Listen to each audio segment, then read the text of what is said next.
Okay, so I always say this, good morning, good afternoon, good evening, from wherever it is you are joining us from, but also whether you're watching this live or on replay. So we are joined by the beautiful Angela, and you've just said it was 1:30 in the morning. Yes, yes, All it the is way, pretty early here. and where is it you're joining us from? I live in the Central Valley of California, so I'm like 4 or 5 hours from Los Angeles.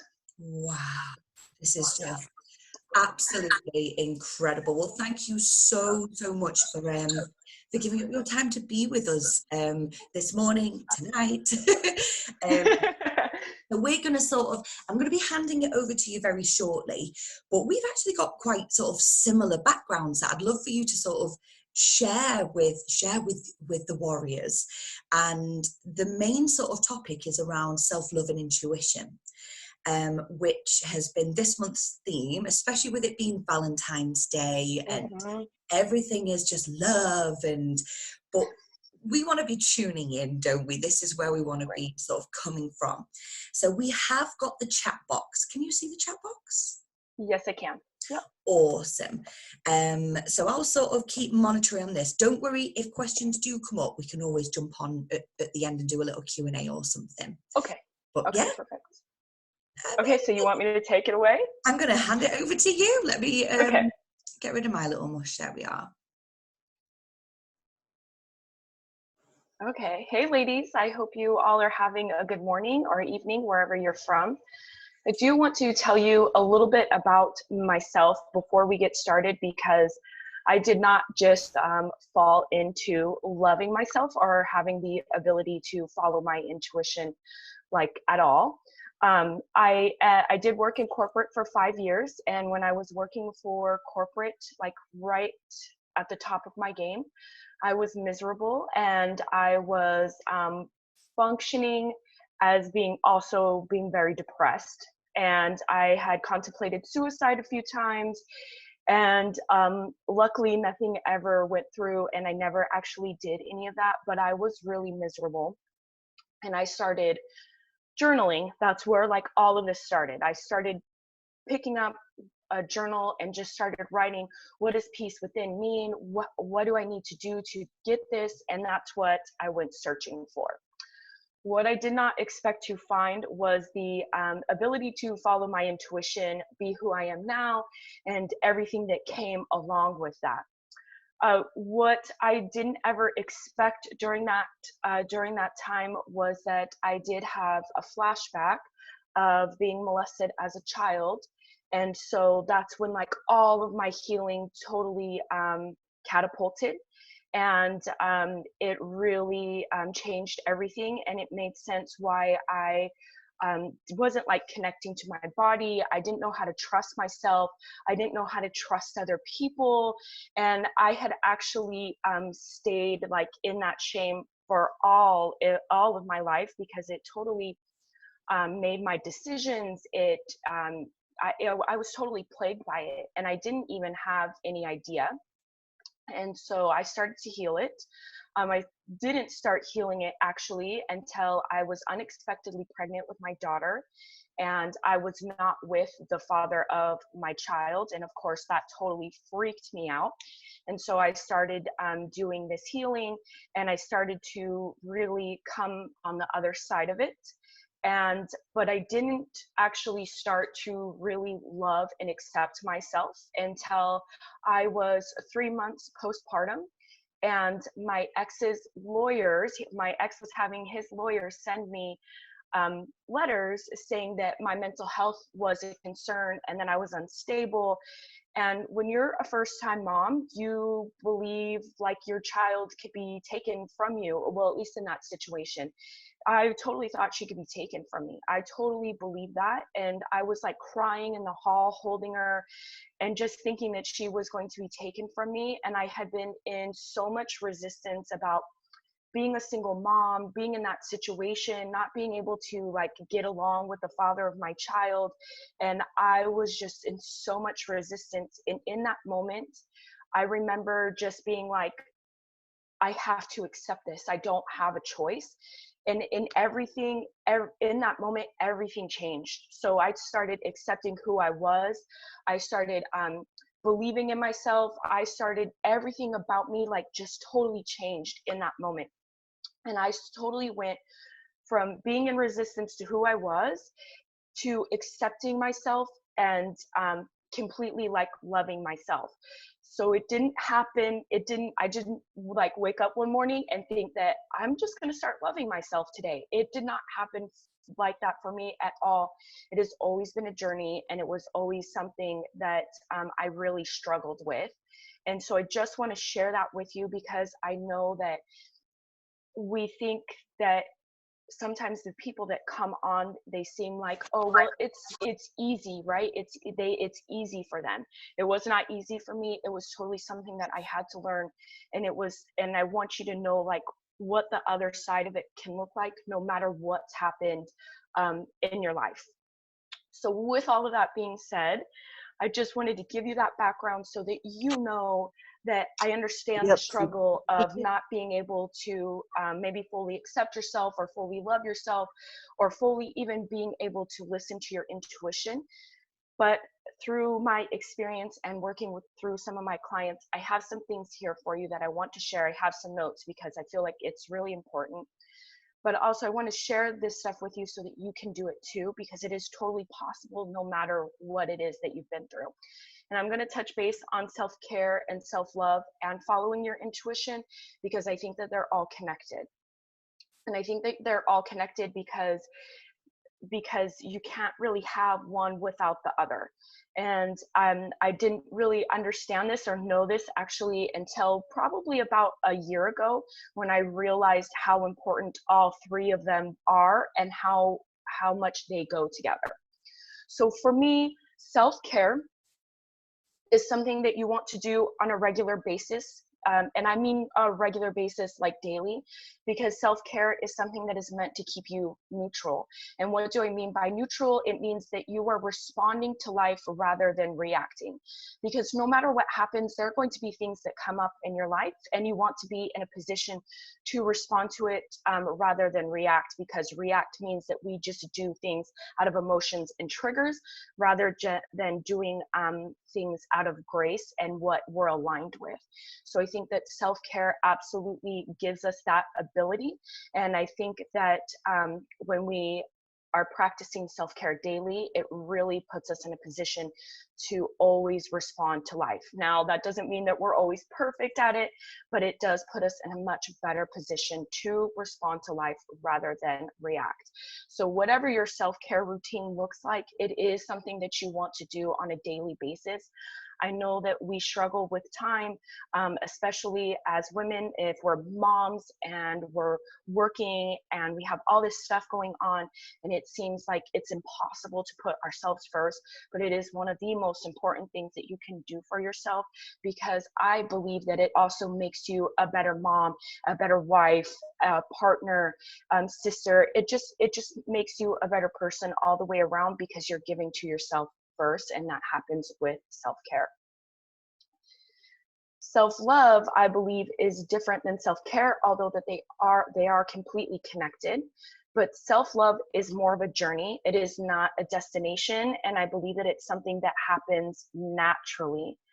And I believe that it happens naturally because we have so much stuff from our past that maybe puts us in a position that we feel like we are unworthy to have this unconditional love. And the unconditional love actually comes from ourselves. How do we actually get to this point where we fully and unconditionally love ourselves and feel like we are meant to be who we are? And it actually starts with acceptance.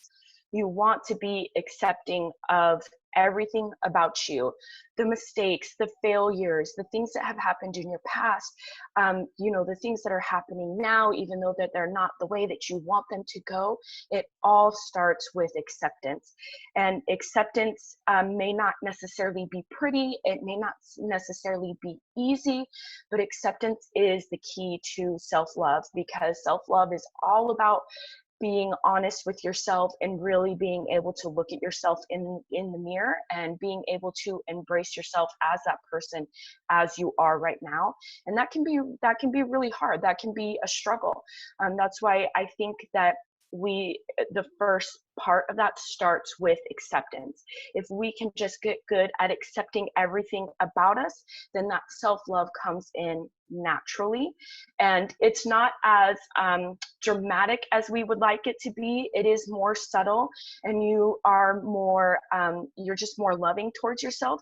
But it's not like it's just not as dramatic, because when I started to do that, when I started to really love myself, I expected it to be like fireworks and all this drama, like, yeah, this is awesome. And it was more like, oh, I really do love myself. I really am accepting myself. It was way more subtle than I ever anticipated it to be. Let me check my notes because I forgot where I was going. Okay, the ways for you to start accepting yourself or loving yourself. In my experience, it has been journaling. I tell everybody about journaling.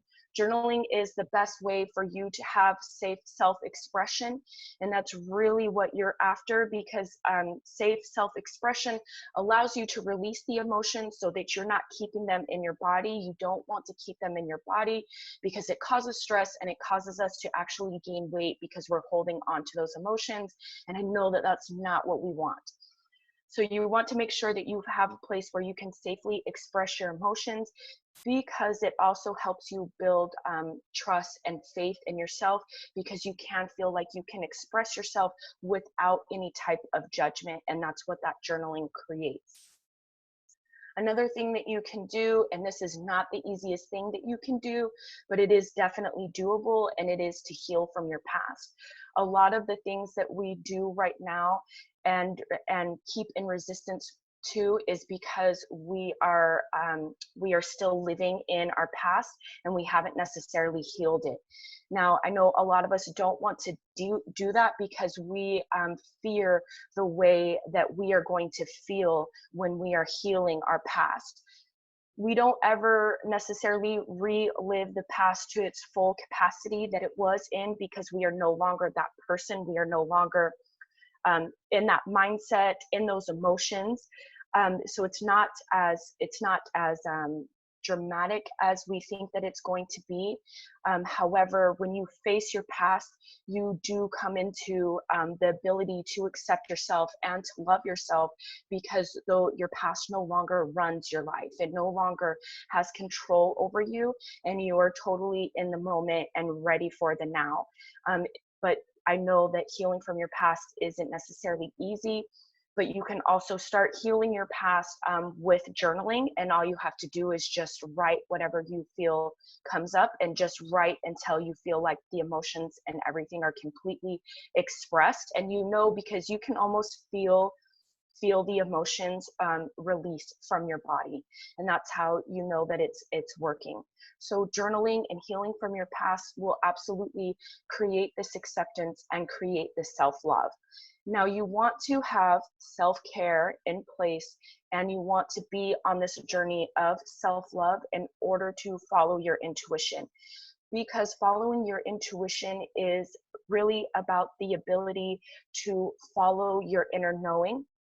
And if you're not connected to your body, if you're not feeling like you can trust yourself or have faith in yourself, you're not going to be able to trust that inner knowing. And we think that everything should be decided by our minds, and that's fine. We want to use our minds as a tool. That's absolutely correct. However, our minds distort information, and we are misguided, especially if we have unserving conditioning from our past that we keep. So our minds tend to play tricks on us, as I'm sure that we all know. So that means that really you're following your intuition is the best place to actually make decisions. But how do we do this? Well, like I said, it's important to have that self-care in place, and it's important to be on the self-love journey.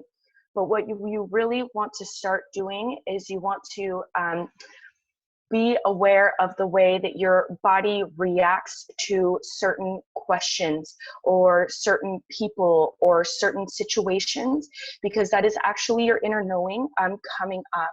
And the more and more you become connected and aware of emotions that are different than you're used to, the more and more you're going to feel like you can follow your intuition, like you can really trust your intuition. And that's where that self-care comes into place, because the self-care is meant to keep you neutral so that you're responding rather than reacting, right? So when you have these things come up, whether it's a question or somebody or a situation, you know that that's not a normal reaction for you. And that's how you know that your inner guidance is actually trying to speak to you. You also want to know that your intuition is very subtle. It is not something that is loud. It is not something that is speaking at high volumes, and that's why it can be so difficult for us to follow our intuition, because it's so subtle. It's almost something that we can miss every single time, right? So that's how you know the difference between whether it's your intuition or your mind, because your mind is very loud and it's very egotistical. And so you'll know because it will kind of be not from a loving place. If it's not from a loving place, it is definitely not your intuition. You want to be aware of that. You also want to make sure that you are connecting with yourself at a much deeper level. And you can do this through meditating. You can do this by being outside in nature, and of course through journaling. And when you're connected to yourself at a deeper level, it is building that trust factor that you need so that you can actually follow your intuition. And it's also building the ability for you to have faith in yourself so that you can follow your intuition.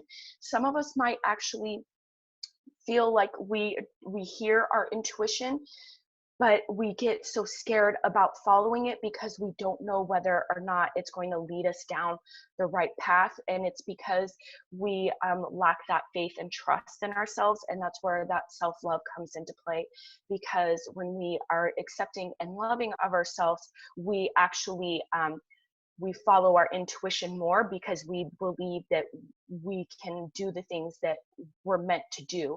And because we, of course, trust and have faith in ourselves. So we do that. So those are the things that you can do to have that ability to follow your intuition. And it does take practice. Some days you're going to be so good at it, and other days you're going to be terrible at it. You just are. Even still to this day, there are times where I'm like, oh my gosh, I knew that I should have listened to myself, and you just miss it sometimes. And it's something that you have to practice, that you have to be in. It is not something that comes natural to all of us, because we've been conditioned out of following it, right? So many times. And listen, yeah, we're all guilty of it, because sometimes we think that our mind is the way to go because we've trusted it, right? We've been taught to always believe our logical mind, because it makes all these decisions. You have to be rational in your decisions and the way that you do things. And the truth is that our intuition is connected to our inner knowing. That's basically what it is.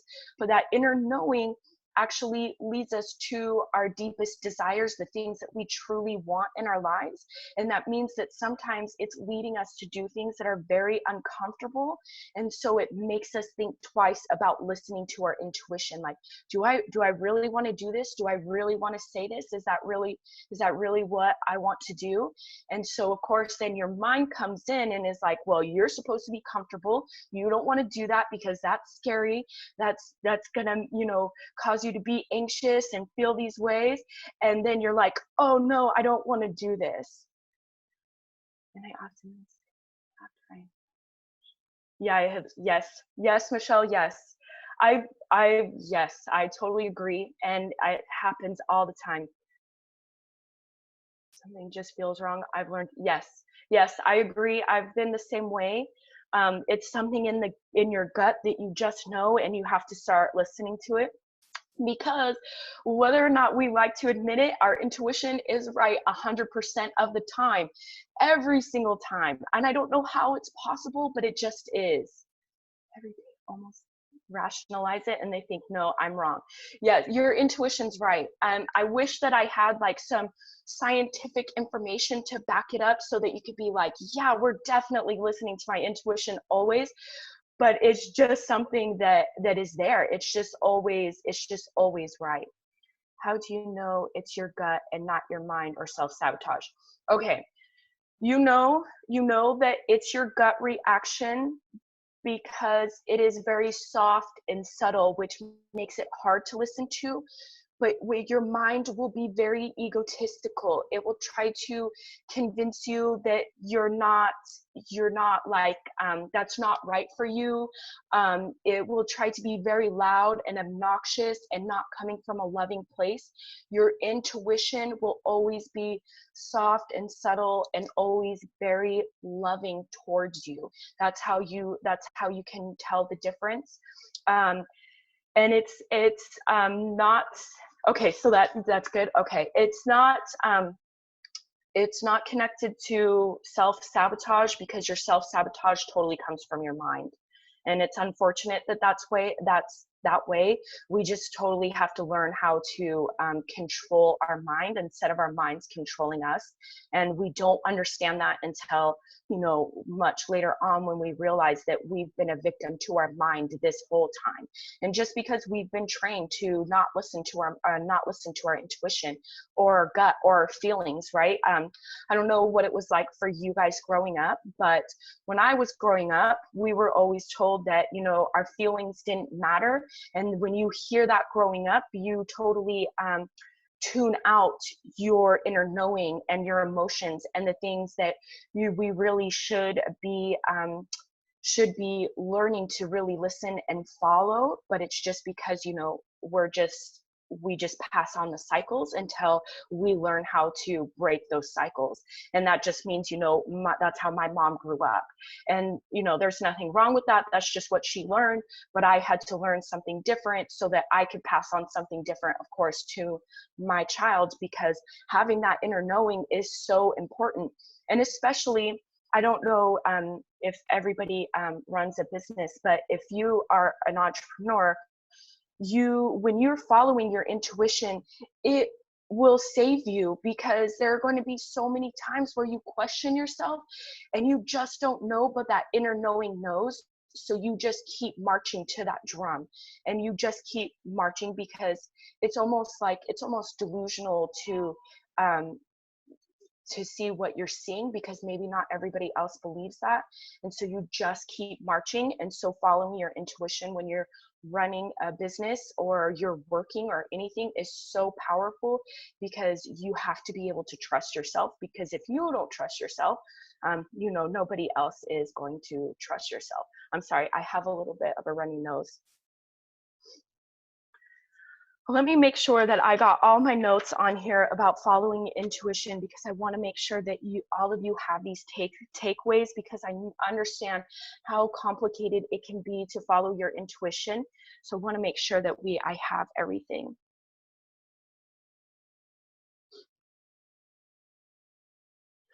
Okay, so I do want to tell you, the more and more you follow your intuition, the louder it does become. And not because it's actually louder, but just because you start to realize that that's your intuition, and so you start to listen to it more, and so it starts to actually come up more. So the more and more you listen to your intuition, the easier it actually becomes to follow your intuition.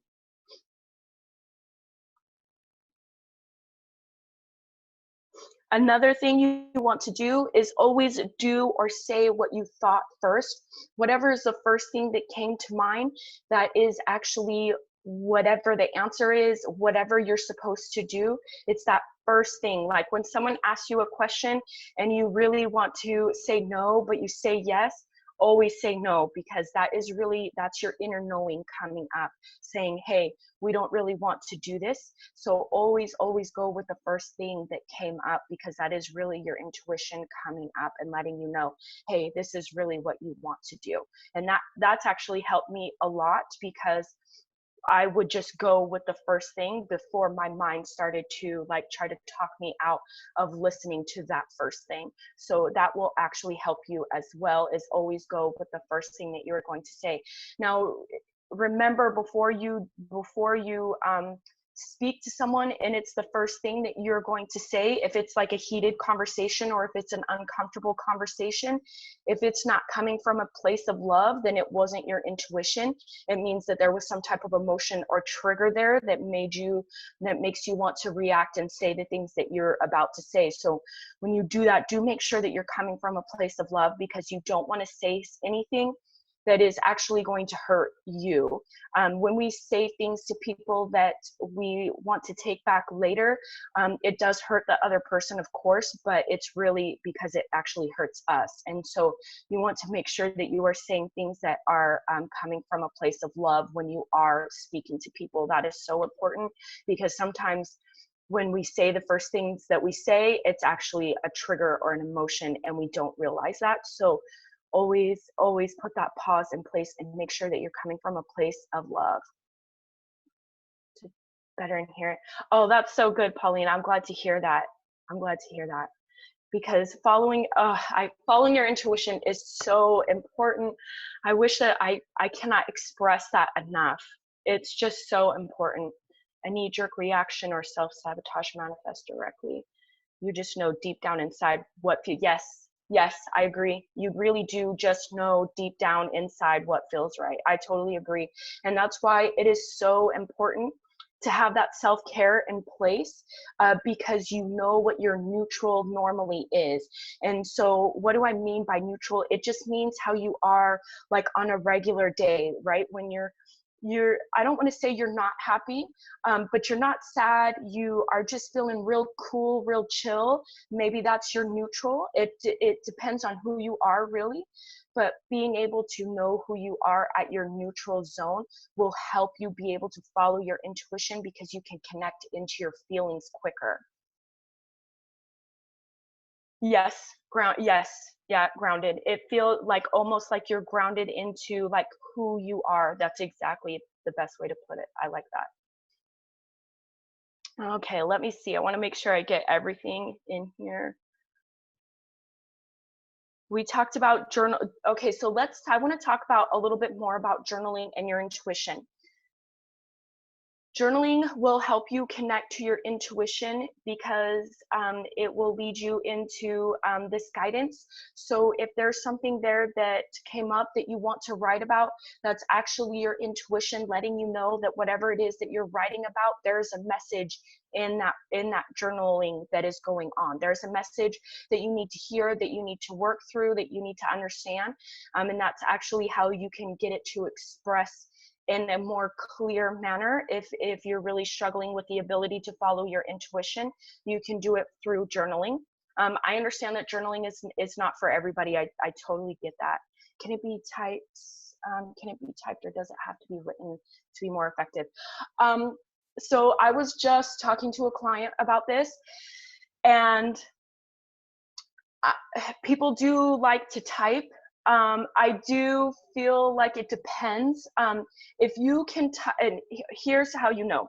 If you can type on your laptop, on your phone, whatever you have going on, if you can type it without being distracted by everything else, then yes, absolutely type. If that's what you can do, then absolutely do that, because I'd rather you be typing and journaling that way than not doing it. I do feel like the writing is a little bit more, I feel like it's more effective. I don't know what it is about the physical aspect of writing it that makes it more effective, but I mean, as long as you feel like you're not distracted by anything else, then type away, because I prefer you to type away than to not journal. I write to, okay. I can't read it back. I've turned all distractions. Yes, okay, that's perfect. Yeah, some of the distraction or the reading back can be difficult. I don't actually read anything back through my journals until years later. And I don't read anything back from my journals till years later because to me, whatever was supposed to be learned or understood in that moment it just happened in that moment, and I let it be in that moment. And if I feel called to go back to my journals, then I go back to my journals, but I don't read them after I've written them. I just don't. And it's just because I feel like the power was in that moment of whatever I was journaling on, and then that's it. So if you don't read it back, it doesn't matter. It's completely okay. And you don't ever have to read it again. It's completely okay because you've totally learned that lesson in that moment.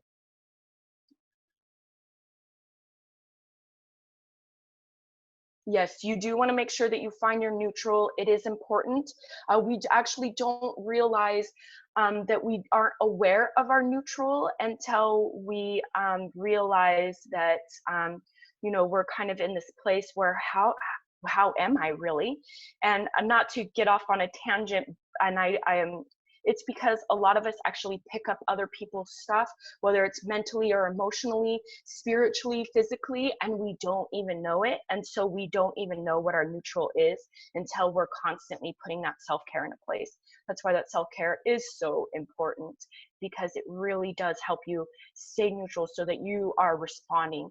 And responding is so powerful because you're not doing things based on triggers, right? You're saying things that are graceful and that are completely putting you in a place where you are coming from a loving place because you want that reciprocated.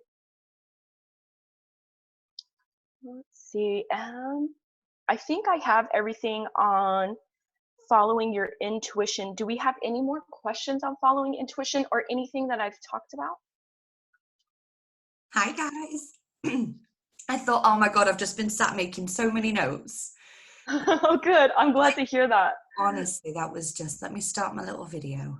Okay. There we are. That was just, and I think you've touched on so many key points there when it comes to the self-care and intuition.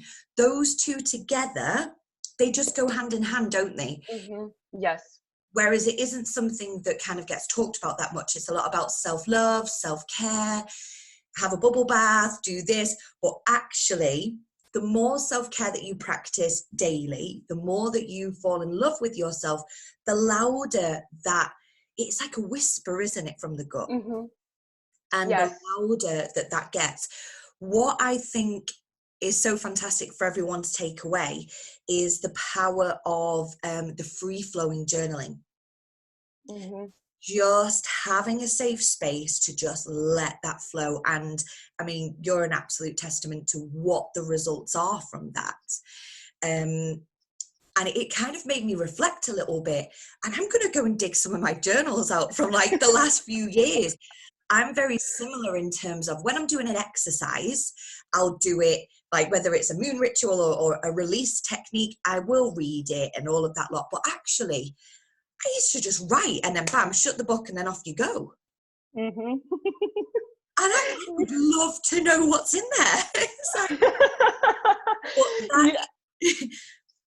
Well, and actually looking back at your journals, I want to say years later or whenever you decide to do it is actually powerful because you can tangibly see the growth of your mindset, of the way you like see yourself and everything. It can be so powerful to look back on your journals later on. I do recommend it being a couple of years depending on where you're at, because some of the stuff that you read back can be very emotional. I know that when I looked back at my journal when I was pregnant and I was going through all of that stuff, it was hard to read it.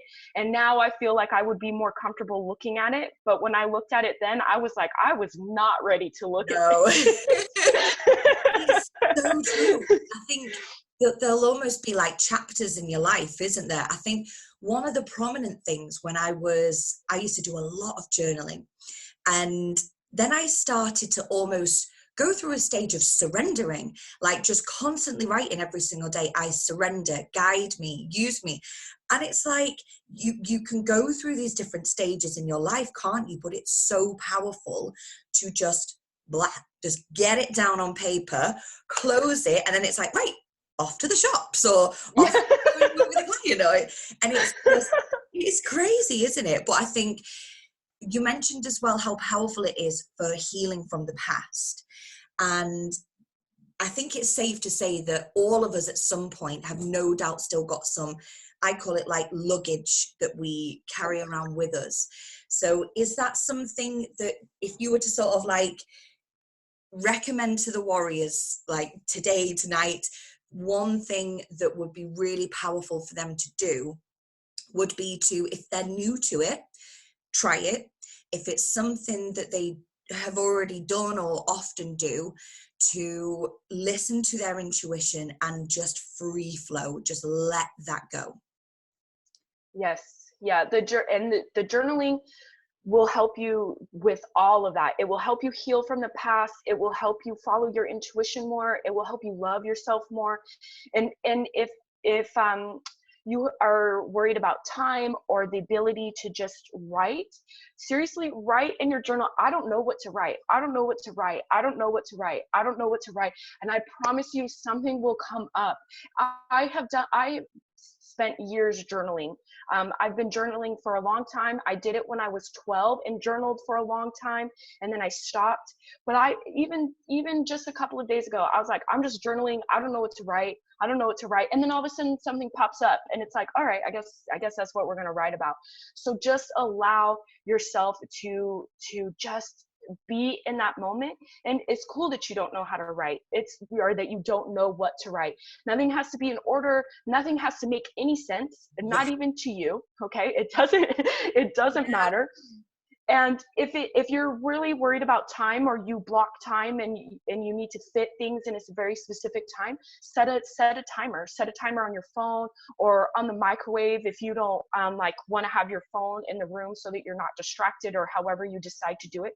Set a timer, because then that way you know that when that timer goes off, it's it. You don't have to journal anymore. There's going to be this ending point, so it doesn't always have to be this struggle, because sometimes it is, right? And actually a client of mine brought it up to me, and I didn't realize it was so powerful the way that she brought it up. She said, I don't like to journal because it is a reflection of myself and I have to look at it. And I'm like, oh my gosh, like that totally makes sense why people don't want to journal. And so it's practice like everything else. It's uncomfortable at first. You might cry a lot when you're doing it. You might laugh, like there's going to be all these crazy emotions that come with journaling, but it just helps, and it's one of the most powerful things you can do. Absolutely. It's so freeing. And I think it's like meditation. Those who say they can't do it need to do it. Lisa, that is so true. Absolutely so true. And Yeah. I think just sort of touching lastly on the intuition, again, something for the guys to kind of go away, because it is, as you've absolutely said, it's something that with time it gets stronger, and you've almost got to go through the stages of saying, damn it, I knew that, I could feel it, why didn't I listen? And then it's just almost, it's like a trial and error. You've just got to have faith that you're going to go for it, even if it feels different. It feels, something I found was, and something that I find often comes up for others, is it almost feels like it's a slight clash against their personality when they start to follow their intuition. Because as you said, with the ego and this persona, we can be out there and we say yes to everything, or we'll be like, of course I'll do that favor, and the next minute the gut's going, don't do it. And then don't do it. And then to suddenly start listening and go, actually no, I'm not going to do that. It can feel conflicting. But would you say then to just take a deep breath? I love the pause. Take a deep breath and just go with the intuition. Just practice, almost like in that trial and error moment. Yes. Oh, yes. The deep breath really does help. Also, being aware of the way that you feel in the moment also helps, because if it's something that is like a weird feeling for you, or it feels really good, then yes, do it. If it's something that you're like, no, you shouldn't be doing this, you're gonna know, because your body is like sending you signals. And I believe that, our body is actually connected to our subconscious brain, and it's sending us signals. Like that's just this other brain. It is sending you signals, like, and that's how you know that it's your intuition, because of those signals it's sending you. It's trying to get your attention, and it may not be able to do that with that little soft voice or that subtle voice. So sometimes it's telling you in your emotions, like, that's not feeling good, get out of here, whatever's going on, go find safety, go do something, help me in this situation, get out. And you don't realize that it's your intuition telling you that. You're just like, why the hell do I feel this way? That's so weird. And it's because your intuition's trying to tell you yes or no. So true. And Michelle has just said, sometimes I ignore it as I don't want that outcome.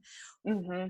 And that can be a really, really tough one, where let's say, for instance, you want to go out on another date with I'm just using like a really typical one. You want to go out on another date because you want to give him another chance, even though you've got a gut feeling that maybe he's not quite saying who he is. But if we weren't to do that, the outcome is I have to stay in on my own on a Saturday night. I'll never know. And sometimes we don't want that outcome, and we want that person to be different, or the job to be different, or whatever the circumstances. Would you say we still have to kind of honor it to some degree? We have to be like, we just have to honor you just have to. But I totally understand, like, not wanting that outcome, especially like when you're dating and you're like, well, really with anybody, you always want to give them the benefit of the doubt, right? You're like, please just be a good person, please just be a good person. And it's like, I should have just listened, I should have just done it. And then when you're like that, you're like, all right, I'm just going to listen to my intuition this time, because I already know. And a lot of it actually comes like with experience, right? When you've already, this isn't your first time around the block. You already know how this works. You already know how this goes. And it's like, just listen. It totally is. And as horrible as, Michelle has actually she's got like a little hands like, yes, because that is the thing for Michelle. I want a relationship, but I don't feel good about convincing myself it's really okay, and I made it all in my head. And it is so true, but it is taking that step back, isn't it? Neutralizing the emotions and thinking, okay, this time I can cut through the crap. I don't have to go around, and then we can sometimes fall into victim mode, or I knew it, or it's happened again. Is it me? We start questioning ourselves. Yeah. And yeah, it is. It's trusting it, even when we don't quite want the outcome to be what it is. Yes. And I feel like that's where that like self-love comes into play a huge amount, because eventually you're just like, well, that's how I feel. I don't care how you feel about it. I'm sorry. I'm listening to myself. It is what it is. I don't care what you have to think about it. I'm just going to go with this gut feeling. I don't know what to tell you. Like, yeah. And it's hard to be able to do that, because there is a possibility that there's repercussions that come with speaking our mind or speaking our truth and stuff like that, and we get so worried about what's going to happen when we say that, especially when we're following our intuition, because it's like, well, I just know that I know. And it's like, well, prove that to you. Have other people trying to tell you to prove it, and you're like, why should I have to? I don't owe you an explanation. I can't right now. Come back to me in a month, and I'll show you. It's like the Steve Jobs thing. I think with the intuition, you can only sort of connect the dots looking back. It might be painful at the time. It might feel like it's a personality clash, or the ego's going, what are you doing? You might not think you want the outcome, but somehow you get this point where you look back and you're like, yes, I'm so glad I honored you. Thank you. And then the next time it's a little bit louder, and Mm-hmm. it is, and it is so goes hand in hand with that self-care. So goes. Oh yeah, completely, completely. And sometimes when we are following our intuition, it is not the easiest thing to do. Even in my situation, when I decided to leave the father of my child, I don't know like what made me decide to talk to him or talk to him. And just with his answer, I was like, we're done. Like I don't care how hard this is going to be in my life. We are done. And it Wow. was the hardest thing that I've ever done, but it was also the most empowered thing that I've ever done. And I mean, I'm just glad I'm not with him. Like I would be so miserable right now. But there came a point where it was like, enough, I have to honor myself and move that forward. So powerful. So, okay, let's have a little look, because I know it is like bedtime, totally bedtime for you. We're all up and all sprightly, ready for the day. Thank you so much. So start with self-love. You are worthy of having the right kind of healthy relationship. Absolutely. Trust that the universe will send you the right person at the right time. Lise, no worries. I think she's just jumped off now. So I just want to say the biggest thank you for yourself for joining us. You've just shared so much wisdom, and I know that there's so much food for thought. Lots of people are going to take different tools, techniques away, and all different stories resonate with everyone. So where can the warriors find you if they want to check out? Have you got a Facebook page, or can they just sort of grab you on email if they've got any questions? Sure. You can find my Facebook page is As Free As You See. Is As Free As You See. I don't think the .com is on it. I think the .com might be on it. It's As Free As You See. I'll share it. Will come up. It will come up. It will come up that way. You can also email me at angela@asfreeasyousee.com. And of course, that's my website. You can find me that way too. Amazing. Thank you so much. Well, I'll share that when I share the recording as well. Okay. And yeah, just from myself, from everyone that's going to be watching it back on replay as well, thank you so much for joining us. You're welcome. And I'll pause the recording now.